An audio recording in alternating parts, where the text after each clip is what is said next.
Գյուղում ինչ խմբակներ կան։ Գյուղում կան բարի, կարպետի, երգի, նկարչության, դհոլի խմբակներ։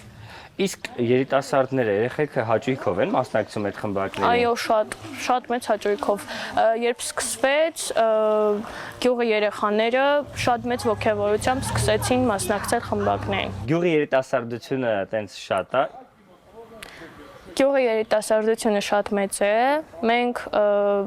շփում ունենք թե դպրոցական միջավայրում, թե գյուղի միջավայրում։ Հաճախ են կազմակերպում տենց հավաքույթներ, այդ միջոցառումներն ավելի են կապում երիտասարդներին, 2 տարի է արդեն ճամբար է կազմակերպում ամառը եւ ավելի են կապվել երիտասարդները իրար հետ։ Դպրոցը ավարտելուց հետո ինչ պլաններ ունեք գյուղի հետ կապված։ Մնաք գյուղում շենացնեք, թե ամուսնանաք, գյուղից գնաք, մոռանաք գյուղի մասին։ Պետքա սովորենք, հետո գանք, վերադառնանք,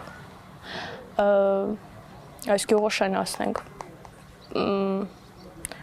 Ինչ որ աշխատատեղեր թեկուզ ստեղծենք, որ գործազուրկ մարդիկ վաբշե չմնան։